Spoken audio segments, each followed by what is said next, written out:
This channel is sponsored by Truefire, and for the next few days they're running a buy one get one free promotion. So this means that if there was any particular course that you were looking at grabbing on Truefire, you can get one and get another free. I don't really need to explain to you what buy one get one free means, do I? Follow the links in the description, and yeah, Truefire, thanks for sponsoring the channel. So, it was Halloween, wasn't it? And Line 6 have had a bit of a nightmare situation. It looks like Stadium is imminently about to start shipping, but Sweetwater and I think possibly Musician's Friend have sort of jumped the gun, and they sent out shipping confirmation to a couple of dozen customers who may or may not be therefore receiving a Stadium XL like tomorrow or the day after. I think will be interesting to see if anyone posts in the Facebook group about this, saying that they've actually got this. They definitely, you know, Line 6 themselves have addressed this. So Eric Klein said, "Hi, what's everyone talking about this glorious Halloween weekend? Oh Lord. It appears a couple dozen of you lucky kids received shipping confirmations over the past 24 hours that, let's say, were sent erroneously and by no fault of our own. You see, as much as we'd love to shout, go get them, Helix Stadium XL was not supposed to ship just yet. It's really, really close, maybe 2 to 3 weeks, but someone jumped the gun. We apologise for any inconvenience, and if it's any consolation, know that our weekend has also been utterly ruined." This is obviously like a release that has been the most important thing for Line 6 in maybe a decade. You know, certainly 2015 with the Helix Stadium. They're gearing up for this huge launch. This sort of date has been shifting a little bit. Obviously, gearing up to this, there are going to be places around the world in which there are a pile of Helix Stadiums, right?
So maybe, I'm going to guess that what they're actually trying to line up is that stuff is available in the US, stuff is maybe available in Europe, so that they can do like a what would be the word, synchronized launch all around the world, and that there'd actually be some stock, which I think I prefer to.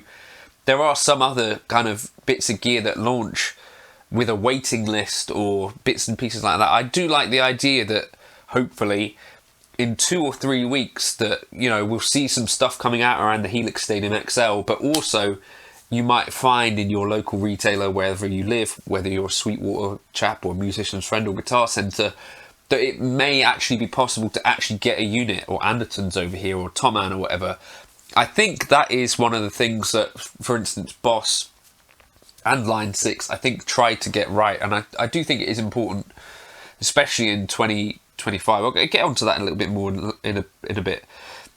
So yeah, unfortunately for Line 6, know that our weekend has also been utterly ruined. Now, back to feverishly editing this owner's manual. So Eric is clearly working on the owner's manual. You know, the one that's supposed to be finished before units ship outside.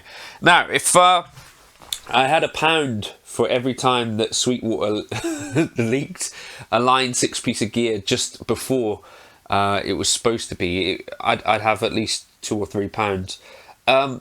So yeah, but 2 or 3 weeks then, I guess, is what we know, that the Helix Stadium is going to be hitting some shelves. Now, let me know in the comments if you're someone who's on that pre-order list. So I think Antons and Guitar have got these pre-order lists. And I guess also what we should say there is if Eric is saying 2 to 3 weeks from now, so that's Sunday 2nd of November, then that Helix Stadium shipping date from what was it, Guitar of 18th of November sort of checks out, right? That looks like it's 2 or 3 weeks away.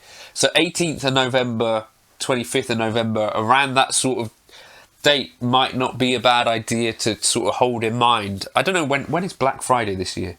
I'm imagining they're not going to have a big old discount. Black Friday 2025. 28th of November. So I'm assuming they're going to try and beat that date because people will be spending silly amounts of money on other stuff, won't they? The estimated delivery on some of these guys' things is November the 4th. So yeah, I don't think anyone's actually received their Stadium XL yet. But yeah, so there might be 24 folks out there that might be able to get one, which is kind of interesting to me. So what I'm most excited about with the Stadium XL, I guess for me, is seeing what those new Augora amps are going to be like and checking them out for myself. There are a few demos on YouTube, and obviously we've seen Mark Lettieri and Dweezil Zappa doing some experimentation with them, as well as the official Line 6 demos. And in particular on that note, I'm kind of interested to try sort of some same settings from old Helix amps to these new amps. That for me is particularly interesting.